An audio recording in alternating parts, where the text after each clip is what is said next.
Hello, I'm Michael Barrett. I'm the Conservative candidate for Leeds, Grenville, Thousand Islands, Rideau Lakes. Thank you for coming this morning. I have the honour of hosting Pierre Poilievre today for our Canada First announcement. After the lost Liberal decade, wages are down, but the cost of housing, groceries, and everything else is up.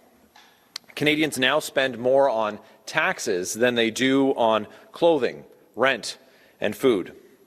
If you're a nurse, a carpenter, or a retired senior on a fixed income, the Canadian promise seems like a distant memory.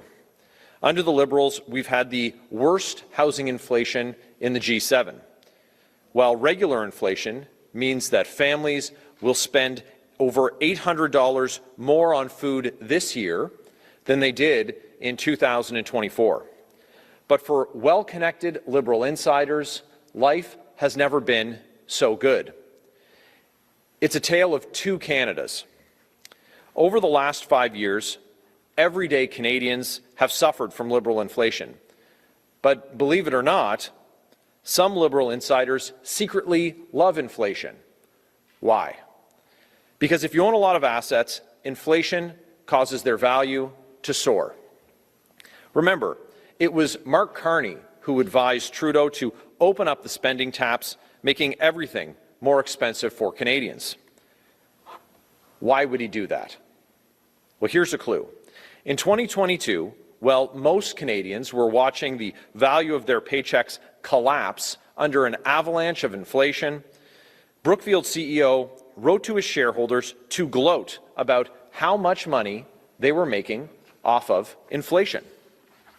Brookfield CEO said, and I quote, "Many of our infrastructure, renewables, and real estate assets are positioned to benefit from inflation," end quote. And in 2023, he wrote to shareholders again to say that, quote, "The stress in the market is our sweet spot," end quote. Your pain was his gain.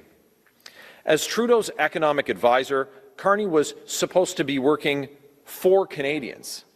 But his advice to Trudeau made you poorer while he lined his own pockets and the pockets of his rich friends.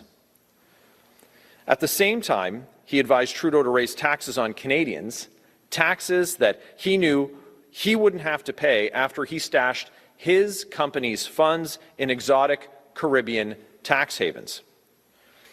This is not the first time that Mark Carney has been accused of conflicts of interest. In the UK, when he was acting as an advisor to the Labour government, he lobbied a Labour minister for government subsidies for heat pumps that would enrich a heat pump company owned by Brookfield. The chairman of the company even admitted that, quote, "Mark is working on our behalf in government," end quote.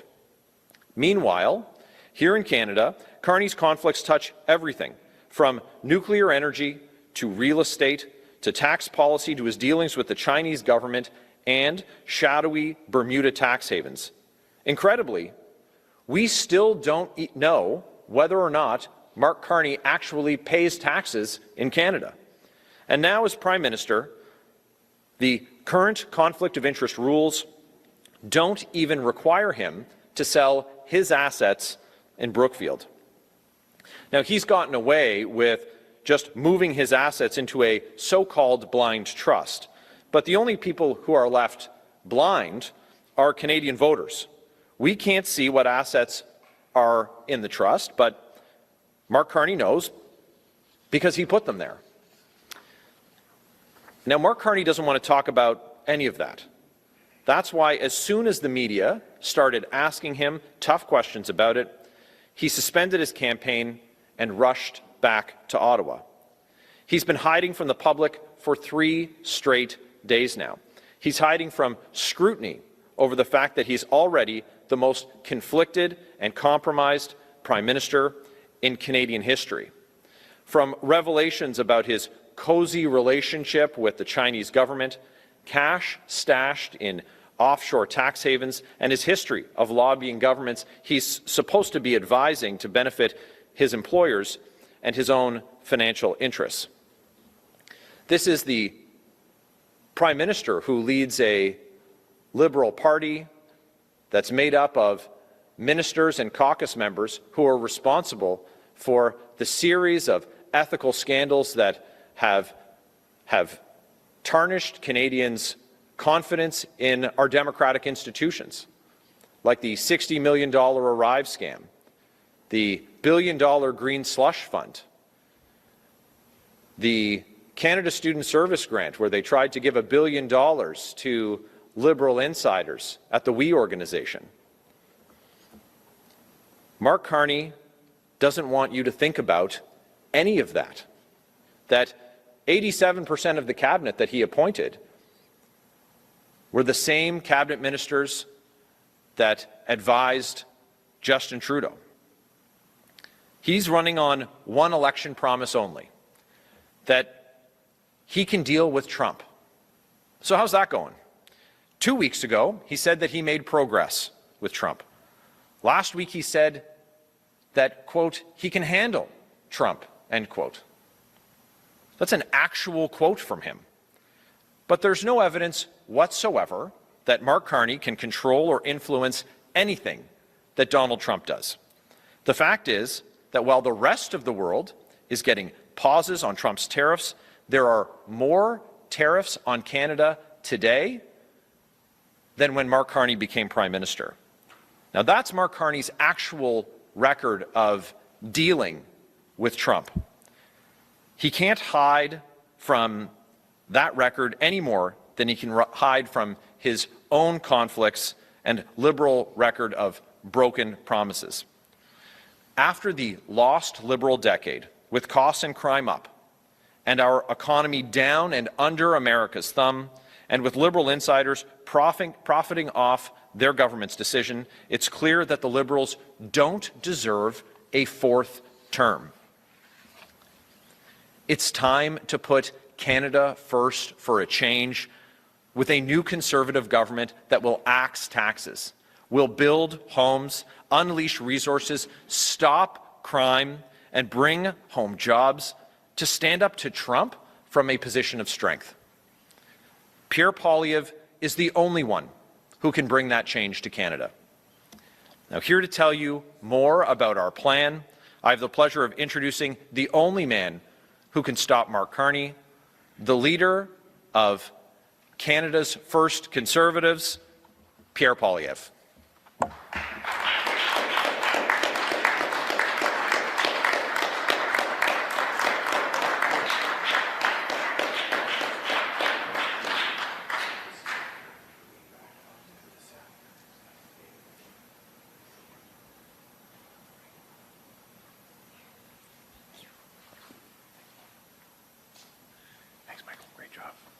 Merci beaucoup, Michael. Merci tout le monde d'être ici aujourd'hui. Quelle belle journée pour être ici avec nos candidats Dean Wyth, Paul Desornans et Ryan Telford, ainsi que Michael Barrett, notre porte-parole en matière d'éthique. What a great corruption-busting champion we have in Eastern Ontario with Michael Barrett. Thank you for all your hard work holding this government to account and tirelessly pointing out and exposing Liberal waste and corruption and Mark Carney's unprecedented conflicts of interest. Before I go into what I'm going to announce, let me talk about why I'm going to announce it. The reason that it's important not to have government corruption, conflicts of interest, and rampant waste is because the people always pay the price. When politicians get rich by making everyone else poor, waitresses and welders, truck drivers and barbers end up paying the price and worse off. That's probably why Mark Carney is in hiding. Mark Carney is hiding again today in the middle of the election campaign he called, so that you can forget that the lost Liberal decade drove the cost of housing and food up and drove your wages and living standards down. The crime and chaos are overtaking our once safe streets. He wants you to forget that Liberal insiders like him have profited richly off of the misery of everyone else. He wants you to forget that Canada has had the worst housing inflation in the G7, the worst economic growth in the G7, the worst household debt in the G7, that $500 billion has left Canada for the Americans because of the economic policies Mr. Carney advised Trudeau to implement. He wants you to forget all of that. But he also wants you to forget that while Canadians were suffering, he and Liberal insiders were getting rich. They were benefiting off of the suffering. This is because of very powerful conflicts of interest that remain in place today and which Mr. Carney refuses to answer for. But let's just chronicle the corruption that we have witnessed in the last 10 years of the Liberals. Prime Minister Trudeau was found twice guilty of violating the Ethics Act, taking illegal vacations and interfering in corporate prosecutions. We know that the Green Slush Fund saw $1 billion largely handed out to government insiders, where the board members who handed out the money were also invested in the companies that got the money.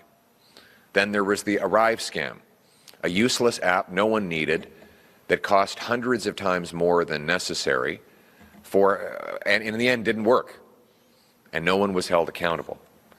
The amount of money now spent on government contractors has gone up by well over 100% in a decade to over $20 billion. Roughly $1,400 per family is spent in federal taxes to fund consultants. Now, if you think for a second that this Liberal corruption is going to change with a fourth Liberal term headed by Mark Carney, sadly, you'd be exactly wrong. In fact, Mark Carney brings even more conflicts of interest. He's invested in a company that has money stashed away, billions of dollars stashed in overseas tax havens. He has a company that is in debt to the Chinese government-backed bank to the tune of $250 million. His company profited by his personal interventions to get handouts for investments they made in jet fuel and heat pumps. Now, his big solution to the Liberal housing crisis is that he wants the government to build prefabricated tiny homes. Well, his company is invested in prefabricated tiny homes. Clearly, this is not about helping young people own their own home. It's about filling the pockets of his investors and himself. Mr. Carney refuses to tell Canadians what investments he continues to own or even where he pays his taxes. This means that when he's sitting around the cabinet table making decisions, his personal interest will be against Canada's national interest. We need change. Change so you can afford a home. Change so you can afford food. Change so your paycheck rises faster than your cost of living. Change so you have safe streets and crime-free communities again.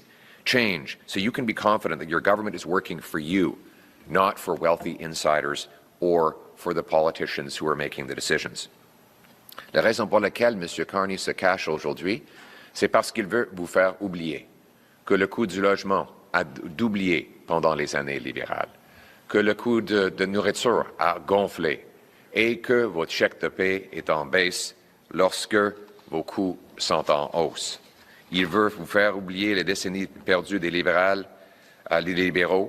où le coût du logement a doublé, notre dette nationale a doublé, les files d'attente des banques alimentaires ont doublé, les aliments ont augmenté 36% plus rapidement ici au Canada qu'aux États-Unis, et nous avons eu la pire croissance économique parmi le G7, le pire endettement familial parmi le G7 et la pire inflation immobilière parmi le G7. C'est ça la décennie perdue des libéraux. Il ne veut pas défendre le bilan qu'il a comme conseiller économique à Justin Trudeau, ni défendre les scandales entourant ses propres conflits d'intérêts. Si on choisit un quatrième mandat des libéraux, on va avoir plus de coups, plus de crimes et plus de corruption. Mais on peut changer avec un nouveau gouvernement conservateur qui va couper taxes et impôts, libérer nos entrepreneurs pour bâtir des logements et produire nos ressources naturelles, nous rendant plus indépendants face aux Américains. Nous pouvons avoir un nouveau gouvernement qui va rendre nos politiciens et notre gouvernement imputables.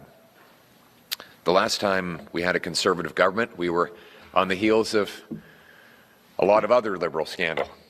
Who could forget the sponsorship scandal? We came to office promising an Accountability Act, and we delivered. We passed laws forcing more disclosure of government information, banning conflicts of interest, cracking down on insiders, setting up the lobbyist registry so that we knew who was paid to influence government decisions. And it worked for a while until Liberals found loopholes. We have to give them credit. They're very creative. As much as we tried to stomp out all the Liberal corruption, they went to work to find ways around the rules.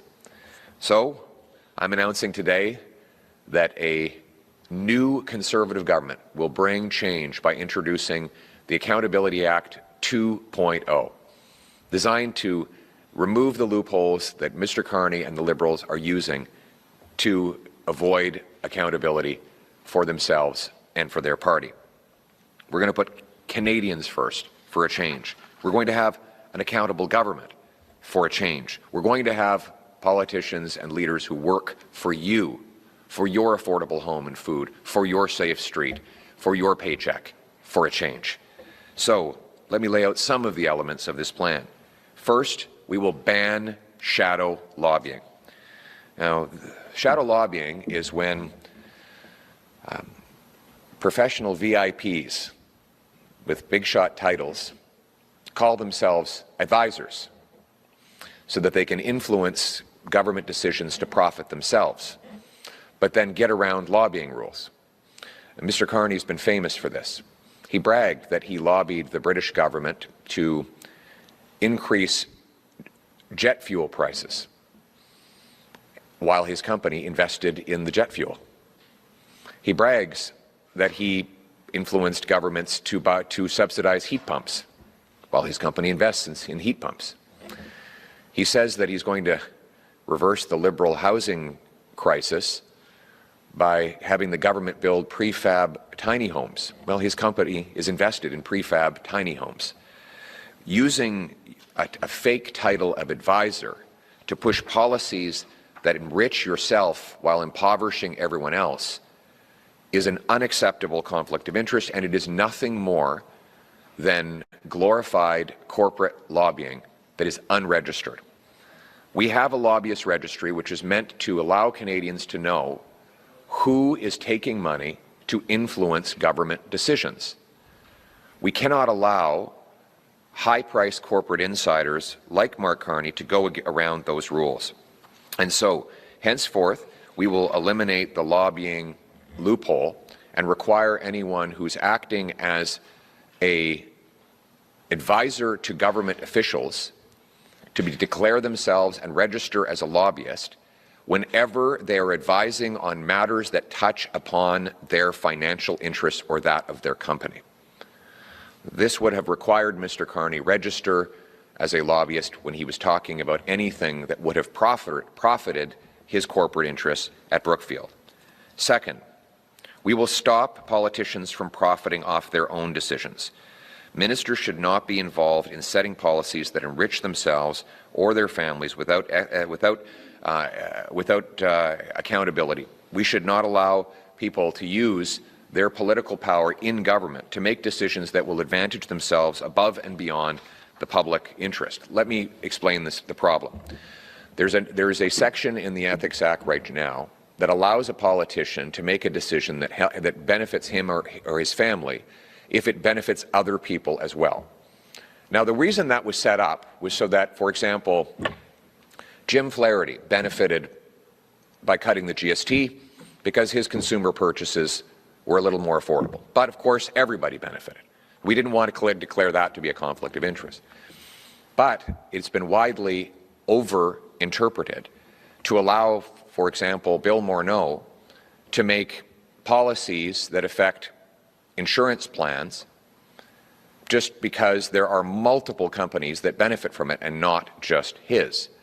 And so we will put in place a stricter test that will ban politicians, particularly ministers, from any involvement in decisions that would benefit their interests more than the public interest.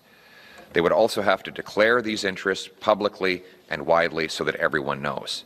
Third, we'll increase the fines for ethics violations to $10,000. No more slaps on the wrist. 4, tax transparency. Anyone running for office will have to disclose where they paid taxes for the last 7 years. In which country? Interestingly, one reporter has contacted Mr. Carney's campaign and said, have you been paying taxes in Canada personally? And his campaign refuses to answer that question. Seems like a pretty basic question. He's the Prime Minister of Canada, and he can't tell a journalist whether he pays taxes in Canada, whether he personally pays the same taxes that he charges everyone else? This is, I've never seen something like this in my life.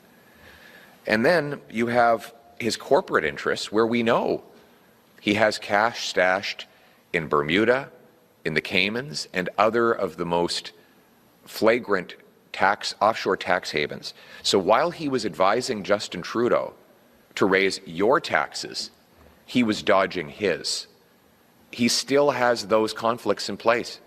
How would you ever trust him to reform the tax system to make it fairer when he benefits from dodging his bills? Waitresses, truck drivers, manual laborers have to pay a much higher tax rate than Mark Carney's company, and he remains in that conflict. So he should have to reveal where he's paid his tax for the last 7 years. Fifth, we'll require cabinet ministers to divest fully from tax havens and disclose their assets to the Office of the Ethics Commissioner with penalties for non-compliance. No more so-called blind trusts that are only blind to the public. What does this mean? It means that when you're going into cabinet, including becoming Prime Minister, you would actually have to sell all the assets, turn it into cash, hand that cash over to a trustee who would then invest it from scratch, unbeknownst to you, so that you would not have any ability to know what interests you have that go against the public interest. Right now, Mr. Carney has handed over his Brookfield investments knowing they cannot be sold. So he knows exactly what he owns, but no one else does. And as a result, there is no blind trust when you know what's inside that trust. It is blind only to the public. He should have to sell and liquidate these investments and then have the cash reinvested without his knowledge, so that he could not possibly act in his own interest and against the Canadian interest. Sixth, we'll require party leaders to disclose their assets within 30 days of becoming leader, or require the Prime Minister to divest their assets within 30 days of taking that job. Le dernier gouvernement conservateur sur lequel j'ai servi a introduit la loi fédérale sur la responsabilité pour mettre fin à la corruption libérale qui nous a apporté le scandale des commandites. J'étais le secrétaire parlementaire, en passant, qui a fait adopter cette loi au comité. Mais dès que les libéraux sont retournés au pouvoir, ils ont trouvé de nouvelles failles à exploiter et de nouveaux moyens d'échapper à cette loi. C'est pourquoi un nouveau gouvernement conservateur va présenter une nouvelle loi, la loi de responsabilité 2.0. Un plan pour mettre fin à la corruption au sein du gouvernement, éliminer les échappatoires qui profitent aux initiés comme Mark Carney et mettre le Canada d'abord pour faire changement. Voici comment. Premièrement, on va interdire le lobbying fantôme. Tous ceux qui conseillent directement ou indirectement le gouvernement et qui sont susceptibles d'en tirer un avantage financier, comme l'a fait Carney lorsqu'il conseillait Justin Trudeau pendant les 5 dernières années, doivent enregistrer en tant que lobbyistes sans aucune exception. Deuxièmement, on va interdire aux hommes politiques de prendre des décisions qui les enrichissent, eux ou leurs familles. On va exiger l'approbation du commissaire à l'éthique ainsi que la divulgation publique de tous les intérêts personnels. La fonction publique doit être au service de la population. Elle ne doit pas être une source de profit. Donc, dans plusieurs cas, M. Carney profite des mauvaises décisions. L'inflation gonfle ses actifs et favorise son entreprise. Ça, c'est un conflit d'intérêts. Ça va être interdit. On ne veut pas qu'un premier ministre travaille pour gonfler ses actifs en créant une inflation qui nuit à la population. Troisièmement, on va augmenter les amendes pour les violations de l'éthique à 10 000 $. C'est fini, les avertissements. Quatrièmement, on va demander la transparence fiscale. On va exiger à tout candidat à une fonction publique qui relève où il a payé ses impôts au cours des 7 dernières années. Cinquièmement, on va exiger des ministres qu'ils se retirent totalement des paradis fiscaux et qu'ils divulguent leurs actifs au bureau au commissaire aux éthiques pour éviter les conflits d'intérêts. C'est fini les fiducies dites sans droit à regard qui n'aveuglent que le public.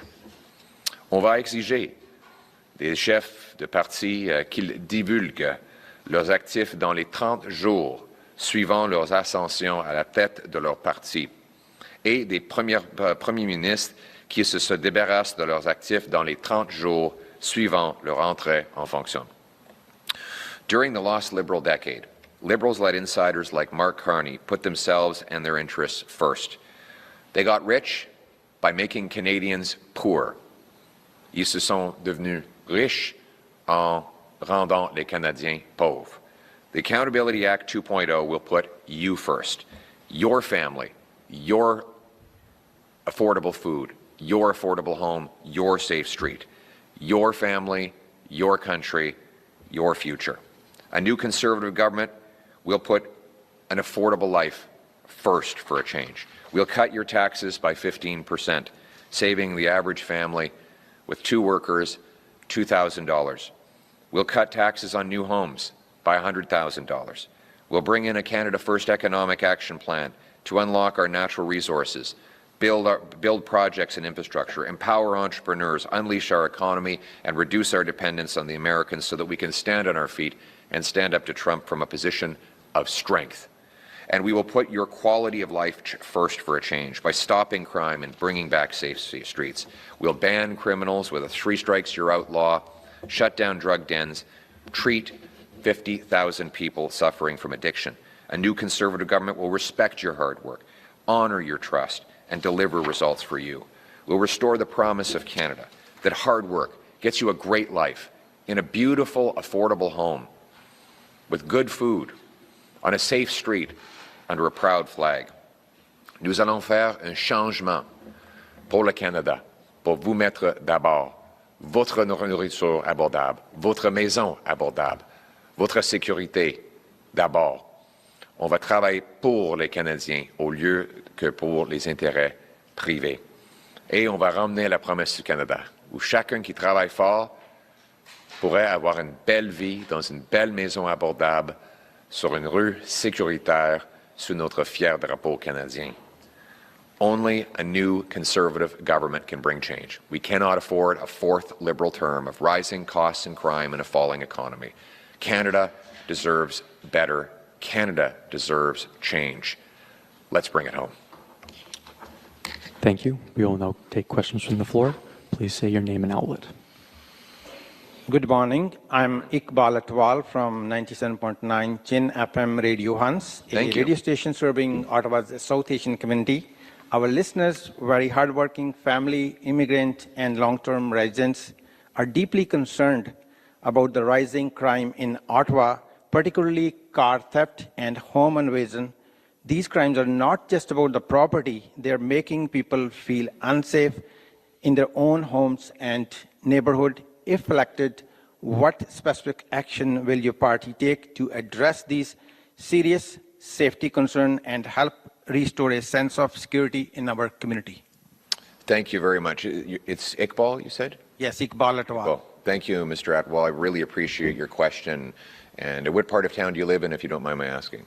I'm in Ottawa. What part of Ottawa are you in? It's Ottawa near Bayshore. Bayshore, okay, yes. These used to be really safe neighborhoods. The reason I asked, I lived in Barhaven, not too far from Bayshore. And I remember, when I lived there, you could basically leave your door unlocked. It was so safe. But after the lost Liberal decade of catch and release, hug-a-thug laws, crime is raging out of control. Liberal law C-75 requires judges release accused offenders often for the 60th or 70th time at the earliest opportunity and under the least onerous conditions. This means that a tiny group of reoffenders are able to totally tear apart our communities with no consequences whatsoever. They have house arrest under Liberal law C-5, which allows offenders who've been convicted to just sit in their living room and promise not to go outside. Well, of course, they walk out the door and reoffend. These insane Liberal crime policies are endangering our people. We cannot risk a fourth Liberal term of rampaging crime. We need a change with a new Conservative government that will lock up criminals and bring home safety. And this is my plan to do it. I will repeal Liberal law C-75 to end catch and release bail. I will repeal C-5, the house arrest, Liberal house arrest law. We will bring in a 3 strikes you're out law, which says that anyone convicted of 3 serious offences will automatically be ineligible for bail, parole, probation, or house arrest for the rest of their lives. They will serve a minimum of 10 years and a maximum of life and will only get out of jail if they have an impeccable record of clean drug tests, good behaviour, and learning an employable skill. We will also secure our borders with high-powered scanners that look into shipping containers to stop drugs, guns, and stolen cars. We will hire 2,000 more frontline CBSA officers who can stop the illegal importations. And we will ban hard drugs, shut down taxpayer-funded drug consumption sites, and invest in treating 50,000 Canadians to defeat addiction and bring our loved ones home drug-free. We need a change to bring home safe streets, and only Conservatives will do it. Thank you. En français. Merci beaucoup de votre question, M. Atwal. Les communautés que vous décrivez étaient très, très sécuritaires auparavant.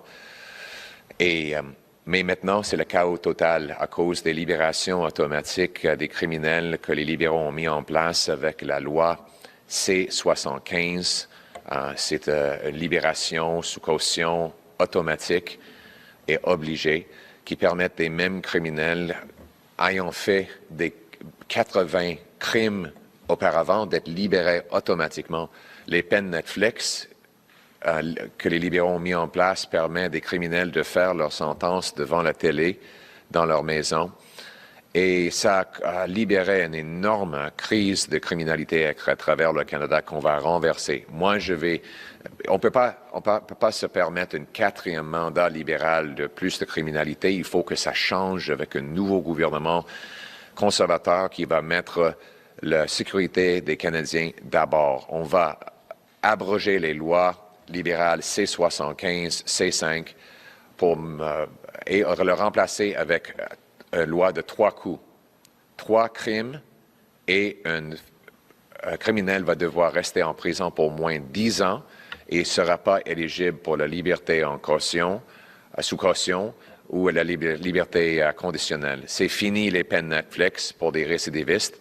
Ils vont aller en prison. On va sécuriser nos frontières avec des scanners de boîtes de conteneurs, plus d'agents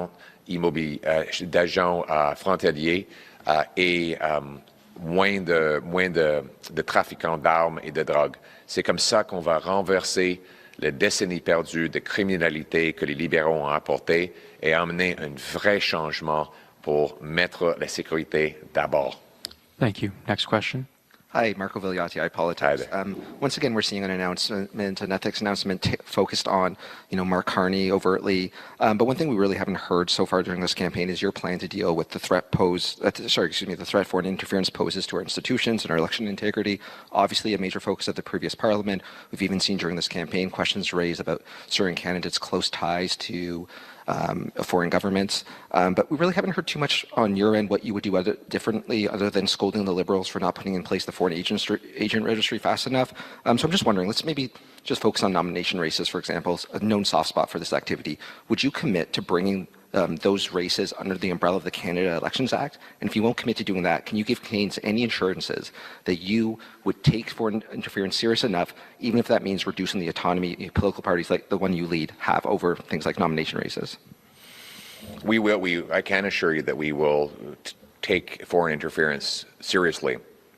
After the lost Liberal decade, Canada has become a playground to foreign interference. And the Liberals have benefited from interference by Beijing in 2 consecutive elections. Beijing has now interfered in both the Liberal leadership race to help Mark Carney and again in the general election to help Mr. Carney. Mr. Carney learned of a Liberal candidate on his roster that was telling people to send his Conservative opponent back over to China on a bounty where he would have been imprisoned or killed, and Mr. Carney refused to get rid of that candidate. Well, it was actually the candidate that finally left after we found out that the RCMP was involved. I'm very worried about the foreign interference that could result from the fact that Mr. Carney's company, which he still invests in, owes $250 million to the Chinese government. So one of the things we're going to do to stop foreign interference is require politicians divest their interests, sell them, not just put them in a fake blind trust, so they no longer have their financial strings attached to a hostile foreign government. And yes, I have complained that they have not set up the foreign interference registry. You will recall that our party put partisanship aside and we rushed through the foreign interference law. I sent out my brilliant foreign affairs critic, Michael Chong. He walked in front of all of you. He announced we would fast-track the passage. And the reason was because we wanted that foreign agent registry in place by the time the election happened. The Liberals said they would do that, and here we are. And now we don't know who are the paid actors operating on behalf of foreign governments. So we need a new Conservative government that will end the foreign interference, stand up for the integrity of our democracy, and protect our people from foreign dangers. For a change. En français. Merci beaucoup. Oui, je vais prendre l'ingérence étrangère au sérieux. On a déjà demandé au gouvernement de mettre en place le registre des agents de l'étranger, mais on a en fait accéléré l'adoption de la loi visant à créer ce registre. Mais les libéraux ont retardé la mise en œuvre et on n'est pas au courant maintenant de qui est en train de travailler pour un gouvernement hostile de l'étranger. M. Carney a déjà refusé d'expulser un candidat ayant suggéré l'expulsion d'un Canadien vers la Chine, un opposant politique vers la Chine. M. Carney a toujours les intérêts financiers dans une entreprise qui doit 250 millions de dollars à une banque contrôlée par le gouvernement de la Chine. On ne peut pas continuer comme ça. Il nous faut un nouveau gouvernement qui va empêcher l'ingérence étrangère, qui va mettre en place le registre pour exposer ceux et celles qui travaillent pour des gouvernements étrangers et contre nos intérêts, et qui va protéger nos citoyens ici au Canada contre l'agression des gouvernements de l'étranger. Merci beaucoup. Thank you. Next question. Bonjour, M. Poilievre, Olivier Ferron-Boissy de TVA. Vous l'avez mentionné, ça fait 3 jours que M. Carney ne fait pas campagne, 3 jours qu'il ne prend pas de questions de la presse. Pourtant, ça ne semble pas lui nuire. Il n'y a pas grand-chose qui semble coller, en fait. C'est quoi le problème? C'est un choix pour les Canadiens. Après la décennie perdue des libéraux, où les coûts augmentent, la criminalité est en hausse et notre économie est en baisse, est-ce qu'on veut un 4e mandat pour des libéraux? Ou est-ce qu'on veut un changement avec un nouveau gouvernement conservateur qui va couper les taxes et les impôts, libérer nos ressources naturelles, permettre la construction de logements que les jeunes puissent acheter et ramener les emplois ici au Canada pour faire face aux Américains avec la force? C'est ça le choix. Ou bien un 4e mandat des libéraux, ou bien un vrai changement avec les conservateurs. C'est le choix que les Canadiens vont devoir prendre et j'ai confiance qu'ils vont faire la bonne décision. Thank you. In English? Thank you very much for the question. The choice that Canadians will have to make is, after a lost Liberal decade, where costs and crime are skyrocketing and our economy is falling under the American thumb, are we going to elect them to the Liberals to a fourth term and have more of the same? Or is it time for a change with a new Conservative government that will axe taxes, greenlight home building, resource development, bring home our jobs so we can stand on our own 2 feet for a change? Look, it's the same Liberal gang, same Liberal ministers, same Liberal MPs, same Liberal advisors making the same Liberal promises that got us into this mess over the last decade. Canadians will have to decide if they can afford a fourth term. Change means hope. Change means affordable food. Change means affordable homes. Change means safe streets. Change means, well, change in your pocket. Thank you. We will now go to the final question. Colton Prale, CTV. Yes, sir. In 2 weeks, whoever forms government is going to face critical American trade negotiations. Who would you lead? Who would you have lead your team in those negotiations? Well, we'll be announcing our foreign minister and our cabinet after the election. But I've never seen a politician announce his cabinet before he gets elected. So that would be pretty presumptuous to start naming a cabinet before the election is over. We have a strong team of people. You look at our shadow cabinet, we have a phenomenal group that have shown tremendous competence and readiness. And look, the reality is that Mark Carney is running on a false promise. He claimed that he'd made progress with Donald Trump in his phone call, and 2 days, 3 days later, we got hit with more tariffs. And then when the rest of the world got a pause on tariffs, Mr. Carney did not secure that. Now, I'm not blaming him for that. The blame rests with Donald Trump for wrong-headed tariffs. What I'm taking issue with is making false promises. We need to focus on what we can control, which is to say, reverse the disastrous economic policies that Mark Carney advised Justin Trudeau to put in place over the lost Liberal decade. Policies that drove investment out, wages down, costs up, and weakened our country. We cannot afford a fourth Liberal term. We need a new Conservative government that will bring real change. Change so you can afford food, homes, change so that your paycheck goes up faster than your cost of living, change so you have safe streets. Thank you. En français. Merci beaucoup. Le choix pour les Canadiens sur la question des États-Unis, c'est qu'est-ce qu'on va faire sur les enjeux qu'on peut contrôler? On peut contrôler ce que nous faisons ici. Et ce que nous devrions faire, c'est de devenir plus indépendants face aux Américains. On ne peut pas avoir une situation où on dépend des Américains de 60% de nos exportations, presque 100% de nos exportations d'énergie. Il nous faut renverser toutes les politiques libérales avisées par M. Carney, mises en œuvre par les ministres actuels du gouvernement libéral, qui ont expulsé 500 milliards de dollars de l'investissement, augmenté le coût de la vie pour les Canadiens et nous a rendus faibles face à Donald Trump.